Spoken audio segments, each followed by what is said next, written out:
Neġa, nirringrazzja s-semmija tagħna tal-li qegħdin hawnhekk illum, nirringrazzja il-Mikil Galja tal-li reġel ta' amana, ħadd gost ħafna l-aħħar darba nitkellem miegħek. L-aħħar darba wkoll semmejna xi kotba, speċifikament semmejna il-karattri tal-fantasija Maltin ta' Juicy Gatt li mort nixtrih tajtu titwila. Qed naqraħ bil-mod il-mod għax ktib naqa' dens bl-informazzjoni għandu l-illustroni vera sabiħ. Immens semmejna wkoll ta' Stefan Mifsud, The Maltese Bestiary sabiħ ukoll immensament.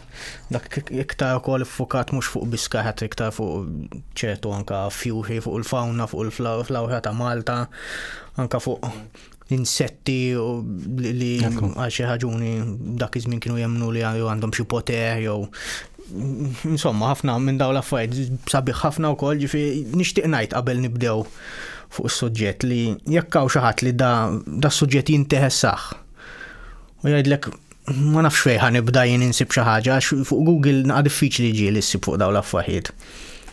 Dawn il-kotba sbieħ immens mhuwiex trihom valur tagħhom għas għandhom valur għax il-flus li tħallas għalihom għal din l-informazzjoni li muħassib imkien.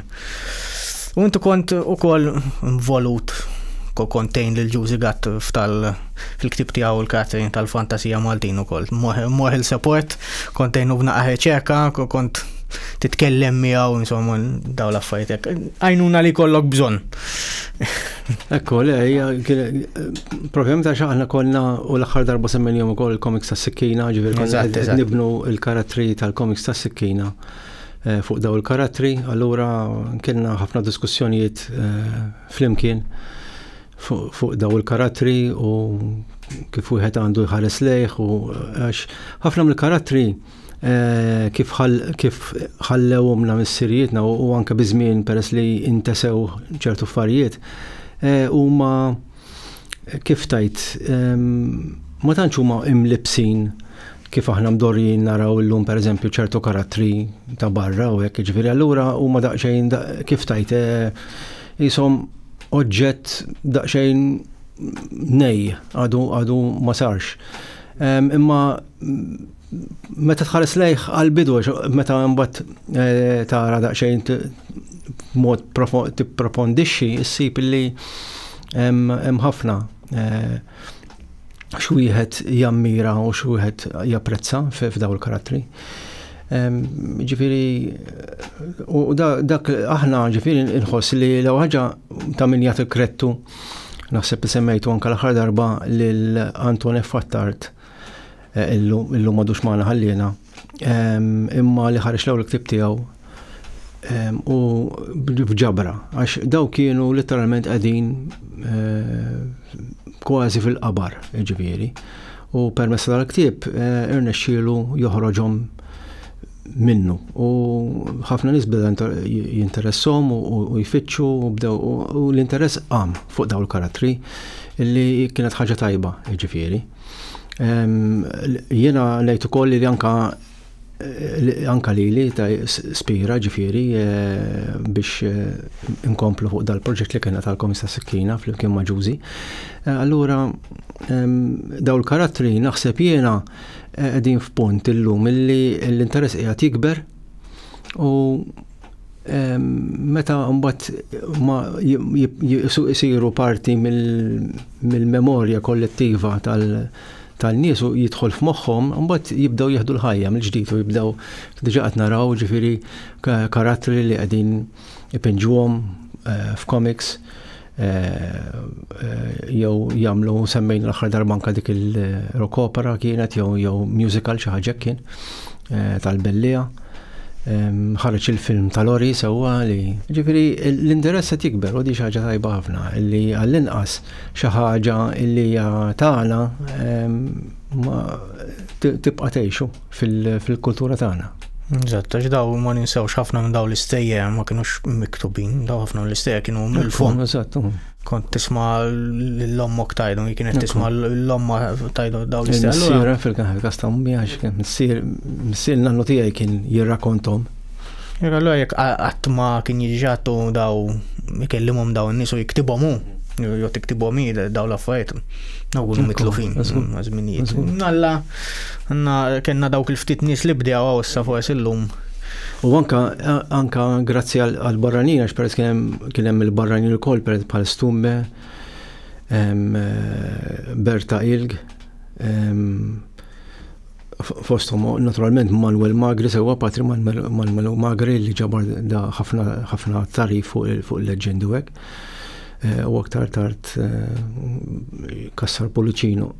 Imma ġifri għall-inqas għandna speċi ta' dan il-numru ta' karattri illi ma ntilfux għadhom jeżistu.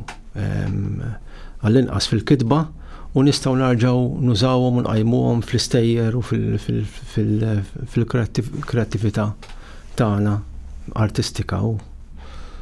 Tajjeb ħafna. Illum semmejt li suġġetti xtieq tibda bih. Xi ħaġa li jinteressani ħafna lili wkoll. Daw il-festi li ma nafx tgħidilhom tradizzjonali għax forsi llum jew m'għadhomx isiru jew għadhom fil-bidu li jerġgħu jibdew. Ma festi li qabel almenu kienu jsiru li llum il-ġurnata forsi għadhom fil-bidu. U semmejt li speċifikament waħda tal-Erwieħ. X'inhi din eżatt? Mela, l-isem huwa lejt tal-Erwieħ, meta ngħidu lejt tfisser festa, sewwa meta ngħidu lejt il-kbir. Fil-Knisja wkoll għax din għandha l-eruq tagħha fil-Knisja, jgħidulu wkoll lejt tal-imwiet, jew jum il-mejtin kollha, u da jaħbad fit-2 ta' Novembru. Issa din kienet festa importanti. Dawk li m'għandhomx idea ta' din il-festa sewwa nistgħu nsemmu x'anke dal-aħħar kienet qed toħroġ ħafna ġifieri la Dias de Muertos xi ħaġa bil-ġismu The Day of the Dead, ġifieri jum il-mejtin kollha tal-Messiku. U daw jagħmlu festi kbar ġifieri dumu naħseb anke xi ġimgħa għaddejn biha l-festa ġifieri u dawn hija t-tifkira tal-mejtin kollha sewwa ġifieri diki 2 ta' Novembru. Waqt li kont qed nitkellmu qabel semmejna anke li t-tfal tal-iskola għandhom dil-btala tuhom dil-vaganza fit-2 ta' Novembru ukoll. U din hija għaliex qabel kienet tradizzjoni kbira ħafna u kienet festa pjuttost kbira, ġifieri ħafna nies kienu ċelebrawha meta ngħidu ċelebrawha ġifieri bil-mod tagħha sewwa, ġifieri mhux ċelebrazzjonijiet fit-toroq u hekk, imma ġifieri li kienu jagħmlu ċertu affarijiet biex ifakru il-mejtin eżies tagħhom u l-mejtin kollha. Fost l-affarijiet nistgħu nsemmu tal-qedem, nistgħu nibdew pereżempju bil-kaldarun tal-Erwieħ kienu jgħidulu jew il-borma tal-Erwieħ. Mela, irdu nibdew qabel xejn illi dak iż-żmien fi żmien li bdew tradizzjonijiet kien hemm ħafna faqar sewwa, ġifieri hemm ħafna nies lanqas kien ikollhom għaxja ta' lejla. U kien hemm dat twemmin illi inti meta tgħin il xi ħadd fil-bżonn inti tkun qed ittaffi it-tbatija tal-Erwieħ. Meta tkun tagħmilha b'suffraġġju jgħidula għall-Erwieħ. Allura il-karità kienet importanti ħafna. Ġifieri dil-festa hija kienet festa ta' karità illi inti tgħin lill-proxmu tiegħek. Dak li huwa nqas minnek, dak li m'għandux xi jiekol. U allura dik x'aktarx kienu bdew ġifieri m'hemmx ħafna kitbiet fuqha, hemm ħafna kitbiet imma ġifieri wieħed jipprova jara minn fejn bdiet eżatt hija daqsxejn diffiċli. Imma jgħidu li bdiet mill-Kapuċċini. Il-Kapuċċini għandhom traduzzjoni li jagħmlu l-borma u kienu jagħmluha kuljum fil-fatt jekk tmur inti tmur għandhom f'dak iż-żmien fil-kunvent kienu jagħmlu kien ikollhom dil-borma għal dawk li ma kienx ikollhom xieklu. Fil-fatt fil-Knisja fil-kunvent tal-Kapuċċini tal-Furjana hemm pittura li turi propju dil-ħaġa. Mela l-Kapuċini kienu bdew di tradizzjoni illi fl-lejl tal-Erwieħ kienu imorru jiġbru minant il-ħwienet jew minant mid-djar li setaw tuhom xi daqsxejn ħaxix, xi daqsxejn patata jew jiddubbaw. U kienu jħorġu tal-kaldarun, kaldarun hija borma kbira sewwa, kaldarun. Jagħmlu żewġ knaten barra sewwa fit-triq. U ġibu l-ħatab insomma jitfgħu l-kaldarun bejn dawn iż-żewġ knaten u ikebsu n-nar u jibdew jgħallu l-ilma u l-ħaxix u x'nafjen biex jagħmlu din il-famuża minestra li kienet ukoll tissejjaħ il-minestra tal-Erwieħ.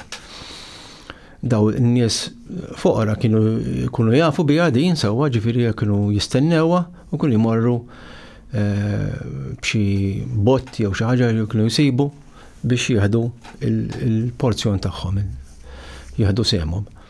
Ġifieri dik kienet famuża u dik kienet barra li kienu jagħmlu l-patrijiet kienu komplewha anke nislajċi aktar tard. Ġifieri għax hemm kitbiet pereżempju fejn kien hemm ċertu karattri, pereżempju l-belt jiena rajt li l-furtu kien jagħmilha wkoll di.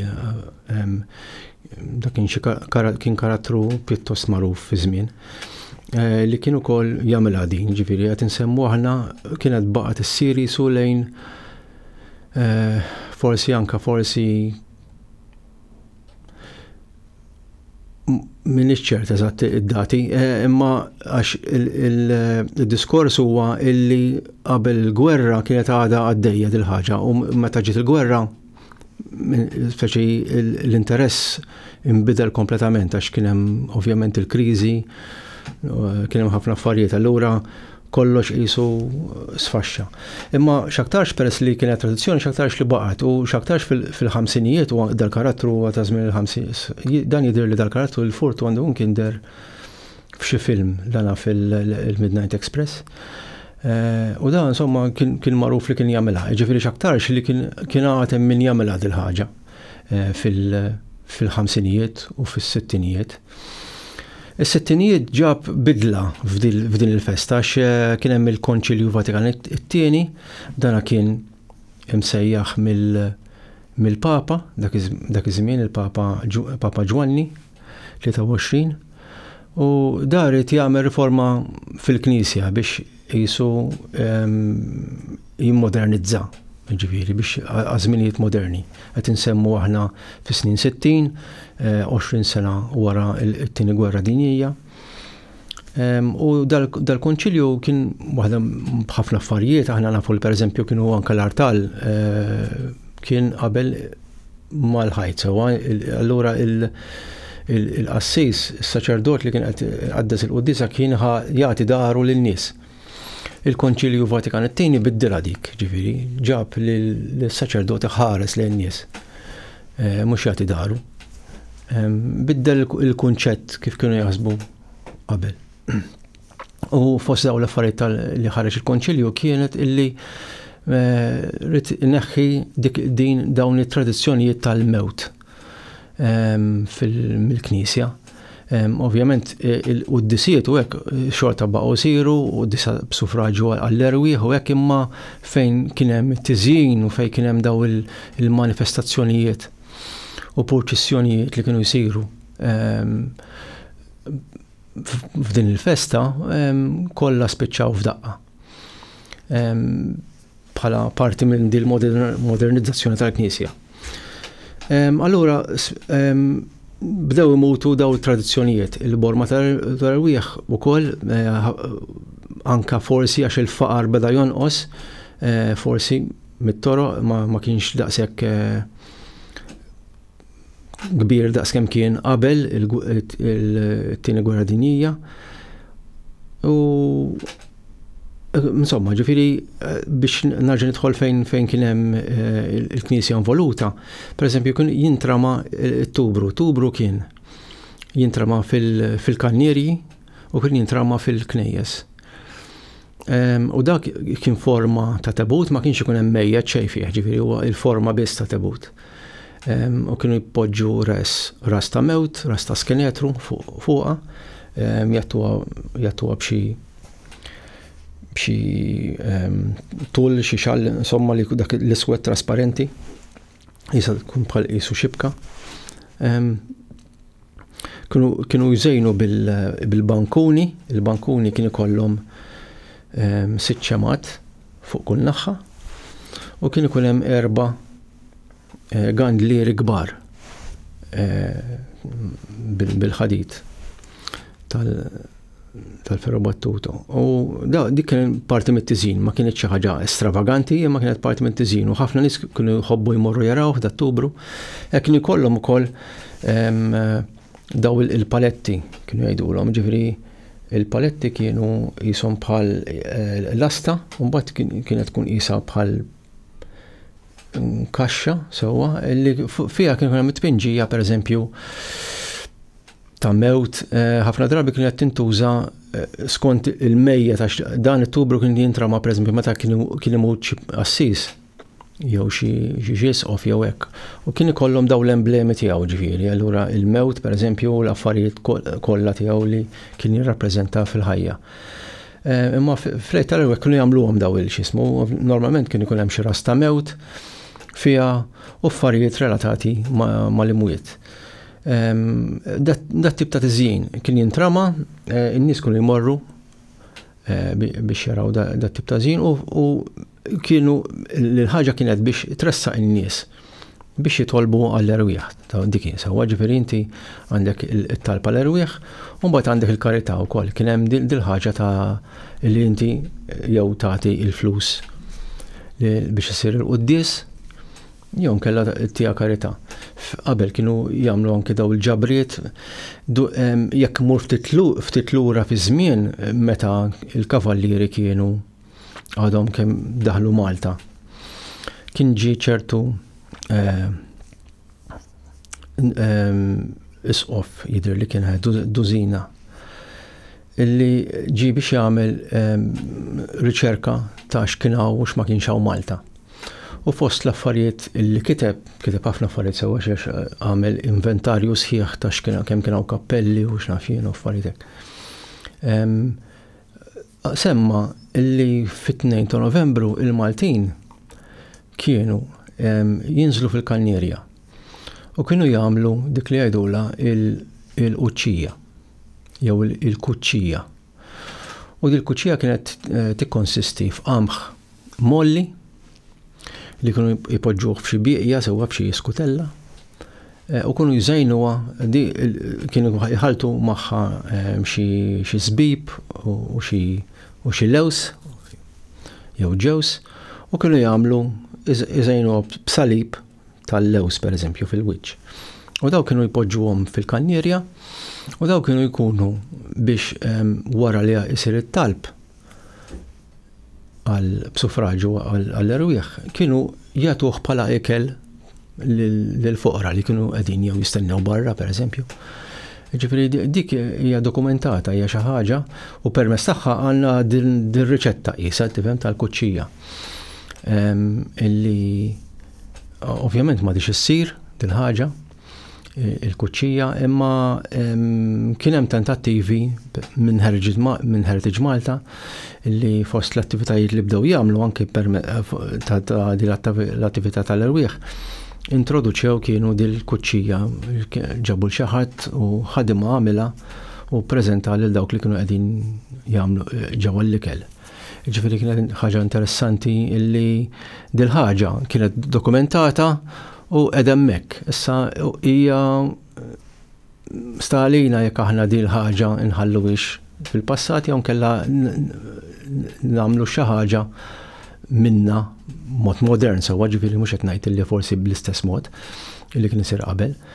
Għax fil-fatt din illi ġara f'din il-festa illi dawn it-tradizzjonijiet il-borma tal-erwieħ u għadni ma semmejtix imma kien hemm ukoll qabel terġa' il-borma tal-erwieħ ġifieri antika ħafna kien hemm il-ħanżira tal-erwieħ u l-ħanżira tal-erwieħ kienet ħanżira dan qed nitkellmu aħna fi żmien il-kavallieri sewwa ġifieri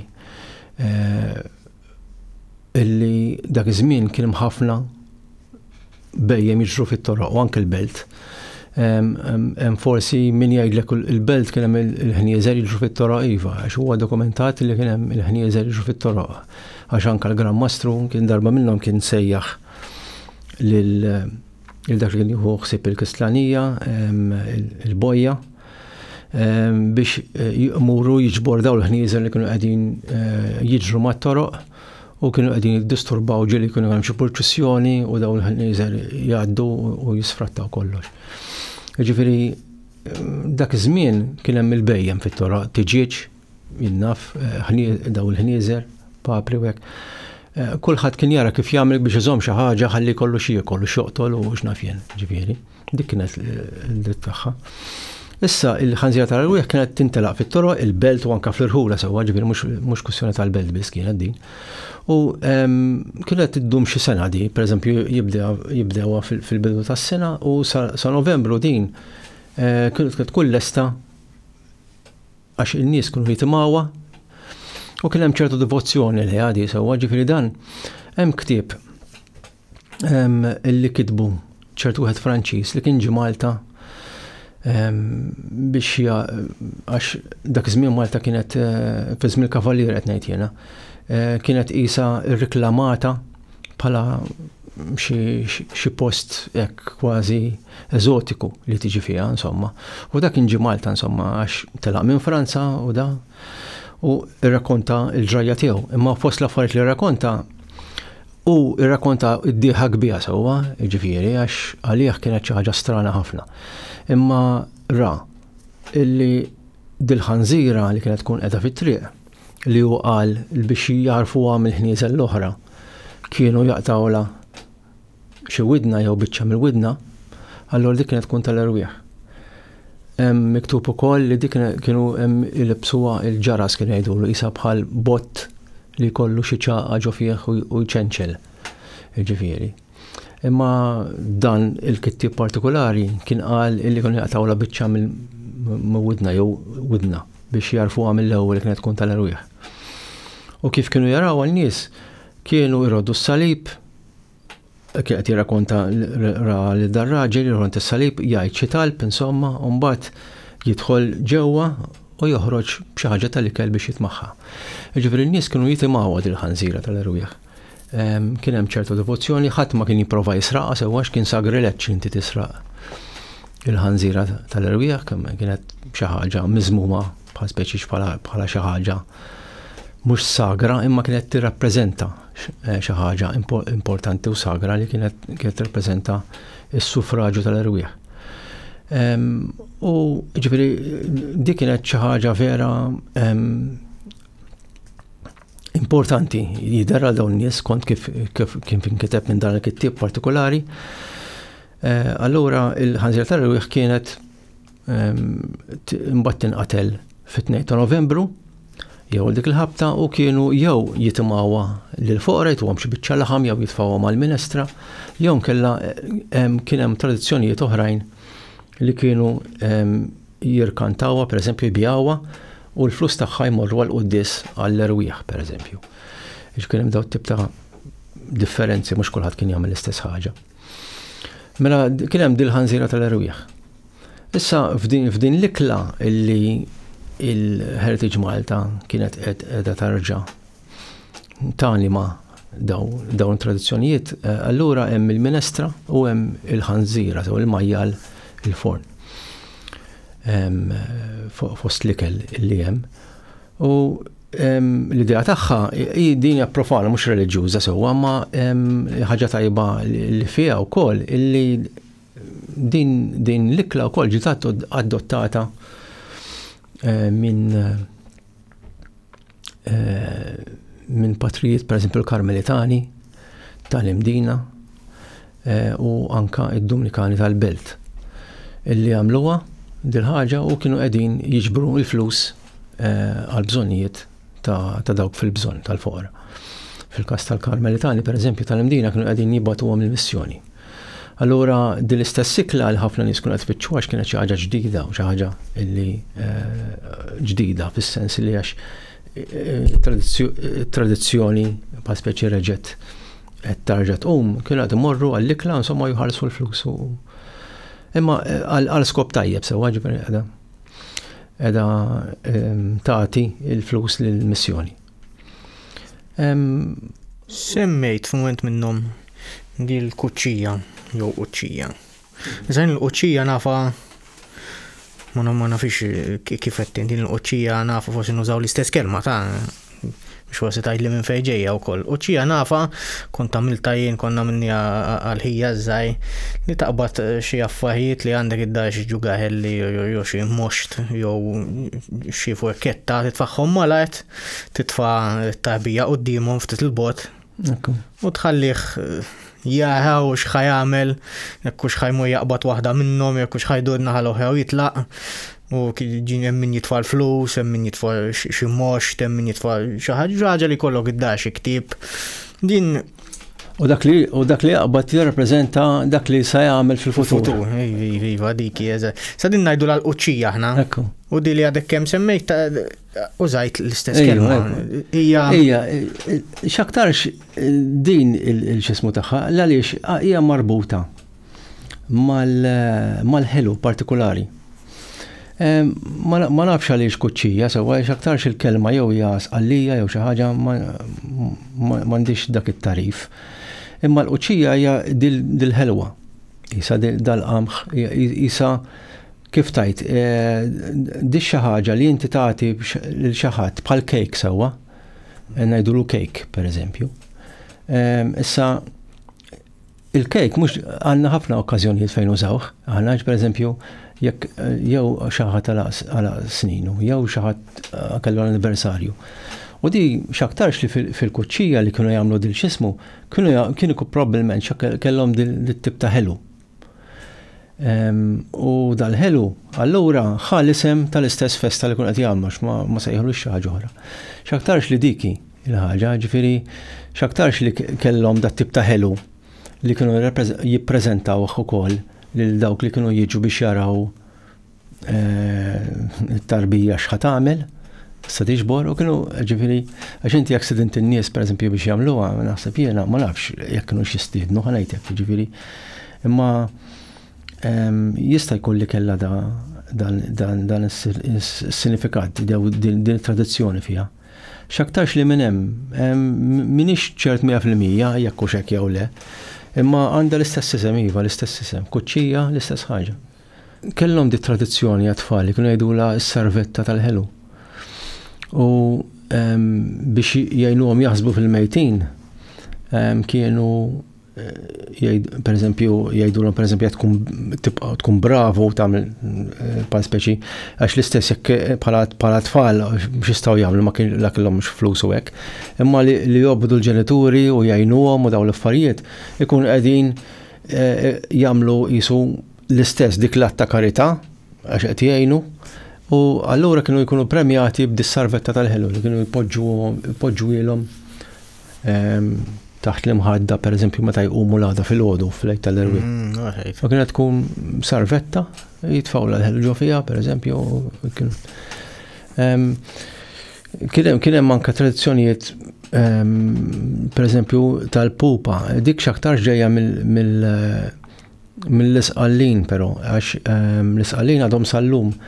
Per eżempju, jekk tmur il-fjera del-morti, minna li jisima xaġek il-fira tal-mejtin. Fisqallija li hija famuża ħafna.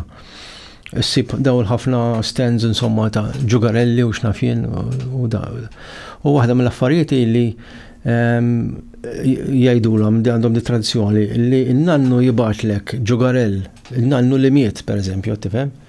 Umu fil-ħodu per eżempju u sibu bħal tal-miliet per eżempju Father Christmas batu il-hom il-nannu jew il-nanna. L-ideja tagħha li inti tibqa' taħseb fin-nannu tifhem ma tinsix il-memorja tiegħu għax għod jaħseb fik mela inti jaħseb fih ukoll.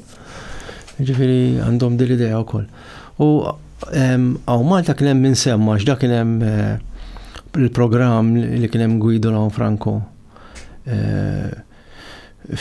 kien jitkellem ħafna minn nies u kien hemm min isemmihom dawn l-affarijiet, pereżempju kienu ituhom xi pupa pereżempju żgħira taċ-ċaruta. biex jiftakru fin-nanna bħala tifkira hekk. Tan-nies li ħallewna. Eżatt. Illi flok il-ħelu, pereżempju, il-borza tal-ħelu. Jew magħha wkoll pereżempju kien ikollhom dar rigal żgħir. Fil-ħellu xi ħaġa li tittikel u tinsa li qatt teżista dal-ħellu. Imma dik tibqa' tiftakar fiha ġifieri. Titfaħħar il-kamra tiegħek jew tilgħab biha. Hija tradizzjoni ħelwa ħafna ġifieri. Ma nafx kemm kienet popolari, ħanejtek ġifieri għax ma tissemmiex minn ħafna nies. Imma kien hemm min semmija u jista' jkun li forsi hija tradizzjoni li ġejja mill-isqallin. U forsi anke di s-sarvetta tal-ħelu forsi ġejja minn hemm ukoll ġifieri b'xi mod jew ieħor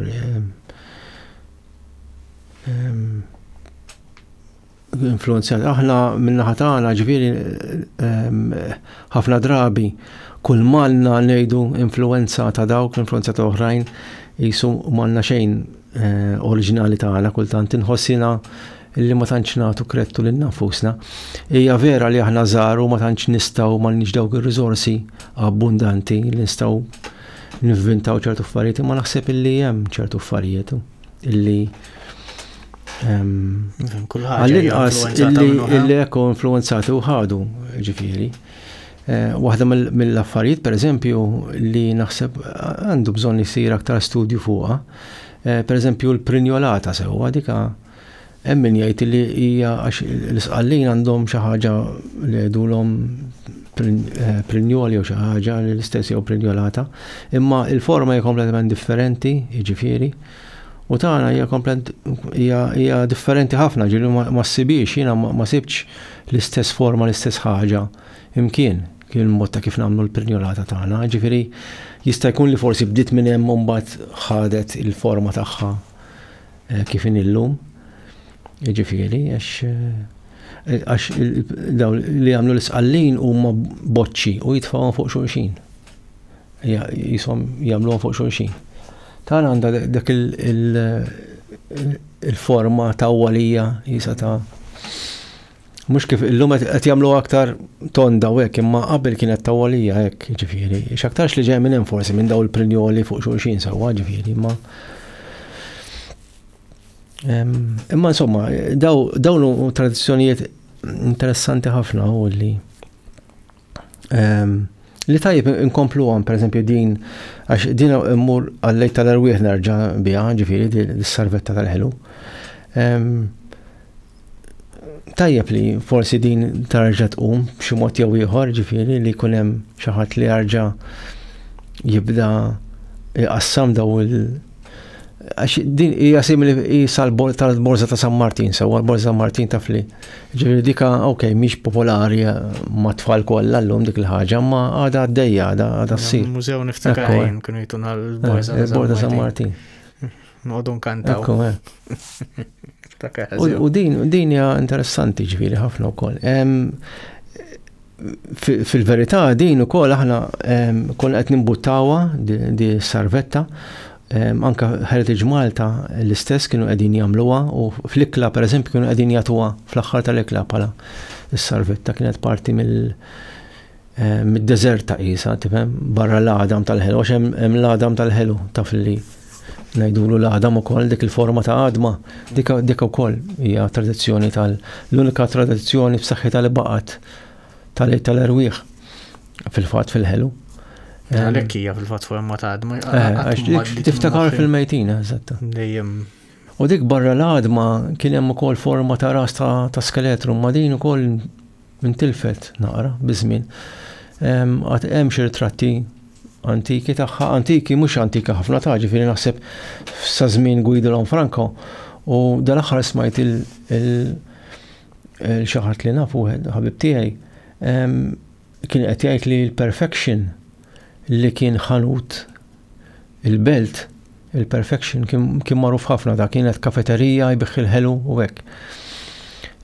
So Perfection fi żmien isewwa ġifieri, il-Perfection kien fi żmien is-sebgħinijiet u snin 80. Kien ikollu dawn ir-ras ta' mewt, kienet tkun ras ta' mewt b'żewġ ħadmiet hekk. Dak simbolu li tara il-Jolly Roger tal-Pihati. Hekk bħal dak. Imma dan taraħ taraħ fil-kannierji u fil-postijiet fejn hemm l-oqbra u hekk huwa simbolu tal-mejtin dak. Ġifieri, u dak ġifieri kienet għadha ssir, xi ħadd kien għadu jagħmilhom. Dan l-avveniment li qed tgħid dan tal-irwieħ. Da xi ħaġa li qed isir kull sena issa jew għadkom. Hija hemm min qed jagħmlu kull sena. Kif ngħidlek pereżempju il-Patrijiet Karmelitani ilhom jagħmlu għal diversi snin għax hija parti mill-fondi tagħhom li jiġbru għall-missjoni. Hemm postijiet li dawt jagħmlu. Iva, u ma jdoqqux ħafna trombi, jiġifieri mhux qed huma di jagħmluha bejn il-komunità tagħhom, jiġifieri u hekk. Forsi tarx riklam fuq Facebook, imma mhux xi ħaġa. Fil-fatt is-sena l-oħra ma għamlu xejn. Bejniethom kienet għamluha xorta għax imbagħad tellaw ir-ritratti fil-fatt. Imma riklami ma għamlu xejn. Biex imur. Imma għandhom biżejjed nies li jmorru qed tifhem u jaħdu pjaċir u jagħmlu dak l-ekku eżatt. Id-Dominikani l-istess għamluha darbtej fuq xulxin. U l-istess jagħmluha fil-komunità, ġifieri l-istess ma jagħmlux riklami, ġifieri għandhom il-komunità tagħhom jgħidu ħanagħmlu dilikla tal-irwieħ, jitolbu tant flus u dawk il-flus imbagħad imorru għal bżonnijiet tal-foqra ġifieri, ma nafx kif qasmuhom, ovvjament l-arċipriet tagħhom jew il-kappellan aw għandu il-mezzi tiegħu kif qassamhom. Imma mbagħad kien hemm Heritage Malta, ġifieri dawn huma tal-Knisja ħanejdulhom hekk sewwa, imma b'mod li m'hemmx għax daw jinvolvu pereżempju kemm il-Karmelitani u kemm il-Dominikani jagħmlu t-talb għall-mejtin, jagħmlu l-quddiesa, ġifieri tkun parti miċ-ċelebrazzjonijiet tagħhom. Imma fil-każ tal-Heritage Malta hija profana l-aħħar m'hemmx ġifieri reliġjożità fiha, hija sempliċiment tifkira għal-mejtin li ħallewna, l-antennati tagħna. U din importanti, jiena nħossi li din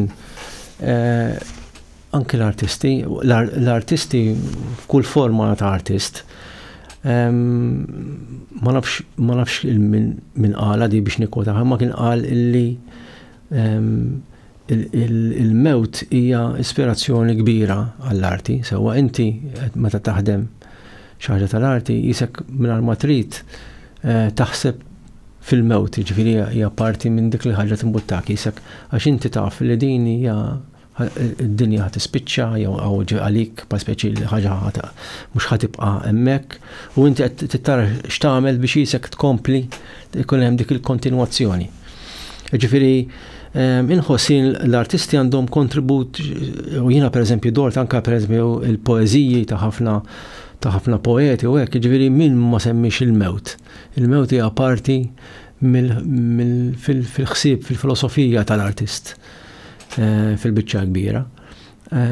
U naħseb jiena li meta jkollok dit-tip ta' ċelebrazzjoni li hija lajka l-aħħar profana m'għandekx mhux bil-forsi tdaħħal il-ritwali reliġjużi fiha. Imma il-bniedem mhux dejjem minnu nnifsu jaħseb ukoll fuq il-mewt, ġifieri tista' tinsiha l-mewt, tista' twarrabha kif konna qed ngħidu, ġifieri twarraq u tinsiha. U anke mhux il-mewt biss, imma anki dawk li ġew qablek, ġifieri dik il-ċelebrazzjoni s-sabiħ tagħha li tiftakar. Għax illum qegħdin aħna f'post fejn xi ħadd kien hawnhekk qabilna u li għandna aħna tajjeb u bil-ħidma tiegħu, bil-ħidma tagħhom illi aħna qegħdin fiha, tajjeb, ġifieri għax inti għandek dal-ċiklu tal-ħajja, ġifieri mhux hekk, ġifieri. Allura meta inti tħares lejha b'dal mod filosofiku ħanejdlu hekk, inti tapprezza ħafna li tkun qed ċelebra il-ħajja, għax hija ċelebrazzjoni tal-ħajja, billi tiftakar fil-mewt u fil-mejtin. Ġifieri hija sabiħa ħafna, fl-opinjoni tiegħi nara importanti. Kien hemm tentattivi biex ngħidhom malajrek pereżempju anke barra minn Malta illi għax l-ewwel semmejna l-Halloween, imma il-Halloween għax il-Halloween jaħbad ma' dil-festa jisu u hemm min jabbinaħ miegħu wkoll ġifieri, ma' wieħed bħal speċi daqsxejn differenti. Imma il-Halloween il-problema tiegħu li nara jien huwa il-banalizzazzjoni tal-mewt sewwa u ta' dak li ġifieri hija festival ta' kruwa u ta' meta dil-ħaġa hija xi ħaġa iktar riflessiva, iktar xi ħaġa li għandha filosofija warajha. U kien hemm gruppi pereżempju qed jippruvaw anke fl-istess Amerika pereżempju qed jippruvaw daħlu dal-kunċett Messikan ta' Dios de los Muertos. Dios de los Muertos, għax ma nafx ngħidha bil-Ispanjol. Naħseb jgħidu. Ġifieri qed jippruvaw daħlu dal-kunċett ħafna. Fil-fatt f'ċertu partijiet tinnota kemm anka l-arti Messikana daħlet fil-Halloween ukoll. Jiġifieri hemm dat-taħlit il-Halloween qed jitħallat mal-arti Messikana. Imma hemm min jipprova anke pereżempju Londra pereżempju kienu qed jagħmlu dal-festival. Ma nafx kemm il-se nagħmluh u ma nafx għadu x'isir. Imma kienu qegħdin isejħu l-artisti biex jagħmlu daw l-installazzjonijiet artistiċi tagħhom li jirrappreżentaw il-filosofija tagħhom fuq il-mewt pereżempju, kif jaraw fuq il-mewt. Interessantissima ħafna ġifieri kif hija ppreżentata bil-mużika u ħaġa sabiħa ħafna. Illi min jafat xi darba nagħmlu xi ħaġa Malta hekk ukoll. Imma il-fatt li aħna illum b'mod kontemporanju niċċelebraw il-mewt u l-mejtin b'dan il-mod hija xi ħaġa li naħseb għandna nagħmluha. Mhux xi ħaġa li tapprezzal minn ġie qablek. Ekku. U li bnew huma fl-aħħar mill-aħħar. Semmejna wkoll l-aħħar darba. Jew għandek iktar xi tajt fuq il-festa nistgħu nkomplu dik għalissa. Kont se nsemmi ukoll l-aħħar darba semmejna anke xi logħob Malti tradizzjonali, pereżempju konna semmejna l-passju.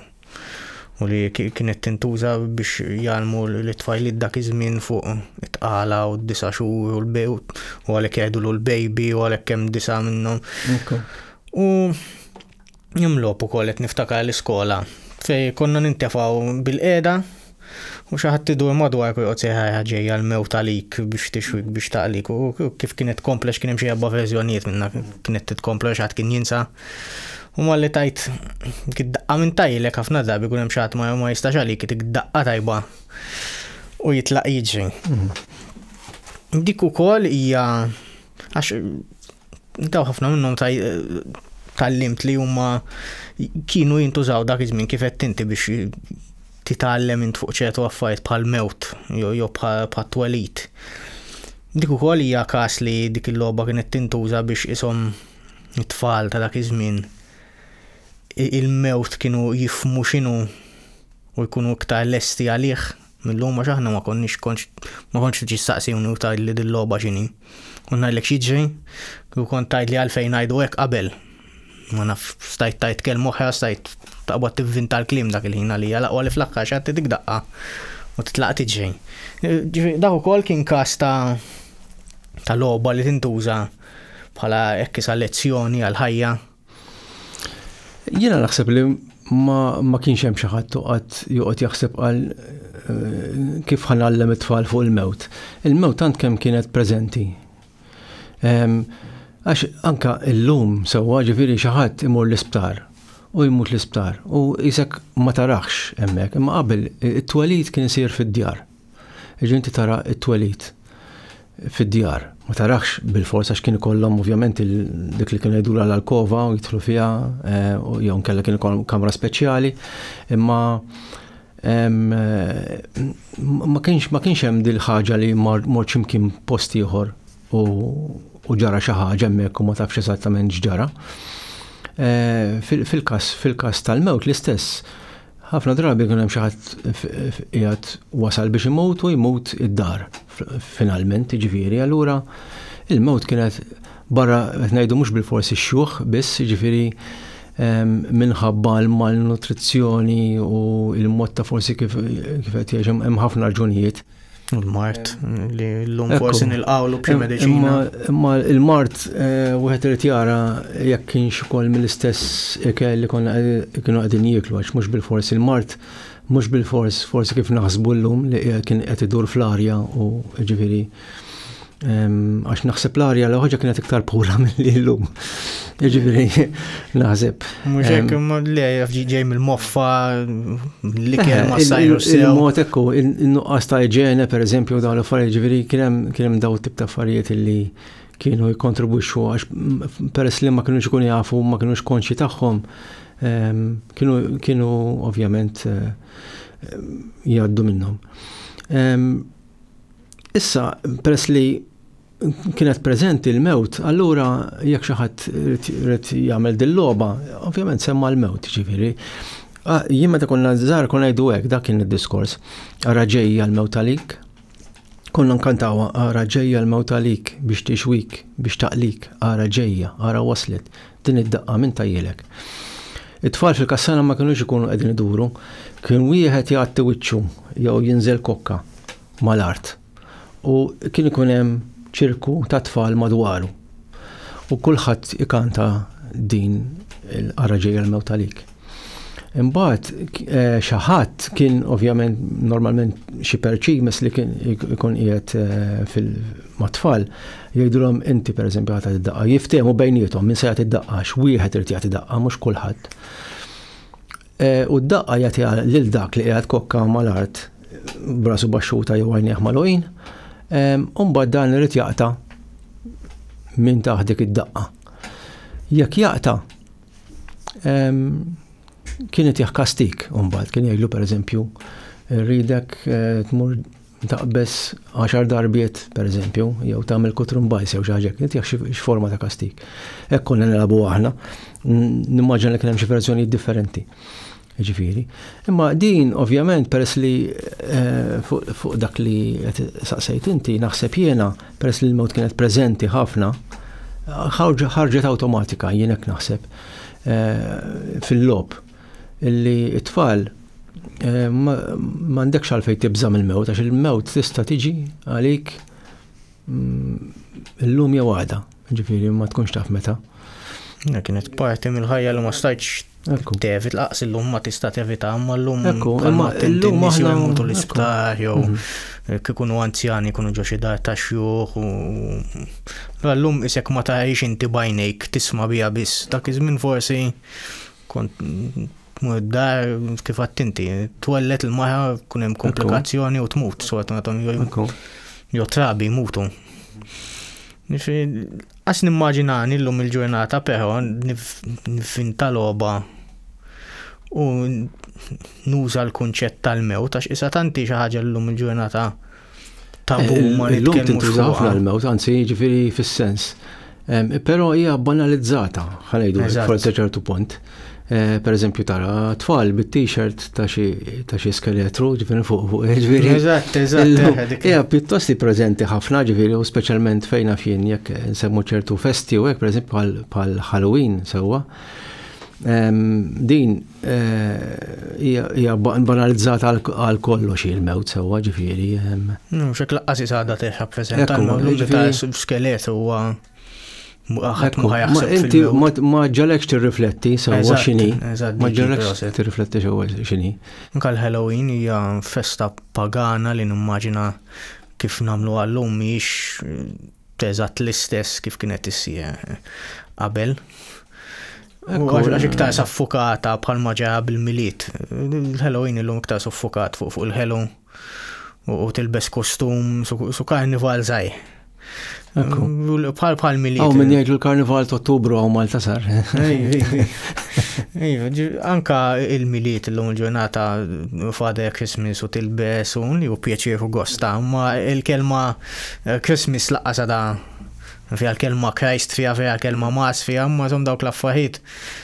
Għal ċertu tfal. Pero naħseb u għoli parti minna li ma' żmien l-spiritualità nbidlet, il-reliġjoni nbidlet, il-valuri ta' tfal nbidlu, kif nagħmlu li tfal nbidlet, għalhekk forsi Per esempio, ma konċ nisma' ħafna fuq il-mewt id-dar. Ma konċ nisma' ħafna fuq affarijiet ta' mewt, ta' ħajja. Kien isu suġġett li ħadd ma jħed jitkellem fuq. Għax kulħadd jaf li jeżisti il-mewt, hija parti mill-ħajja. Ma isu suġġett li ħadd ma jħed imiss. Allura meta aħna kif konna nlabuha dija ġejja l-mewt għalik, xejdu la eżatt il-logħba jekk għandi xi isem speċifiku. Raġel l-mewt għalik. Kif niftakar jien kienet qisha verżjoni ta' logħba Ingliża Duck Duck Goose. Fej kulħadd kien ipoġġi bil-qiegħda f'ċirku.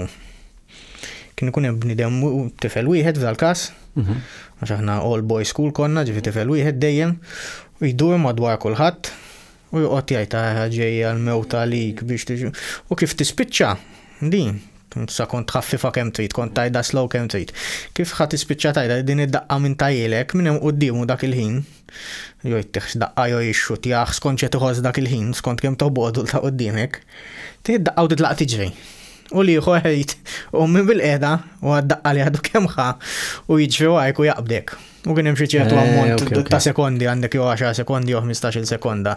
Jekk da jaqbdek, mela inti mbagħad kienet għandek ikun tintefa' fin-nofs u li ieħor jista' eżerċit li ta' min-nies biex jituk daqqa. U mbagħad terġa' ddur u terġa' tipprova. Mbagħad kif xi ħadd ma jaqbdek x'inti tintefa' fiċ-ċirku xi ħadd ieħor joqgħod idur. Fil-logħba nbidlet totalment. Il-verżjoni tagħna ta' iż-żunżana dur id-dur. Eżatt. Iż-żunżana dur id-dur fuq il-bejt tal-kaċċatur meta tasal taħt il-mina tagħmel żanżu. U kien ikollu jew xi ġebla jew xi ħaġa, xi oġġett u kien ipoġġih wara xi ħadd ġifieri. Dak kif ipoġġih wara dak irid iqum u jipprova jaqbdu. U jtielu għandu jkun imbagħad jispiċċa ġo ċirku. Regoli kienu jinbidlu kuljum bażikament. Naħseb jiena ekku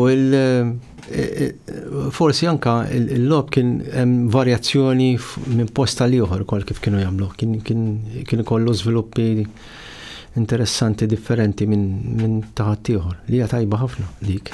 Xi ngħidlek, grazzi ħafna tal-li ġejt. Grazzi tal-istedina, ħadd pjaċir ħafna. Bħala ħadd darba. Fassoltu. ħafna xi tajt fuq dawn l-affarijiet. Ħafna żminijiet differenti. Jalla nkomplu nsibuhom dawn l-affarijiet li forsi hemm xi tradizzjonijiet għadna ħidu niskopru sal-lum. Nsibu xi min jaf mhux kollox inkiteb. Le, anzi, ġifieri forsi jekk ikun hemm xi ħadd qed jisma' dan li qed ngħidu, għax naturalment hemm ħafna iktar fuq ċiżid u hekk ġifieri forsi anke b'xi mod jew ieħor jikkuntattjakom u forsi jkun jista' varjazzjoni ta' interessanti bekk nitalmu minn xulxin aħna ġifieri dan dak li hemm bżonn dawn l-affarijiet ngħiduhom ħalli jiġu rekordjati b'xi mod isekkux bil-kidba jekkux hekk mod viżiv jew mod ta' awdio bħal ma tnagħmluha bħalissa.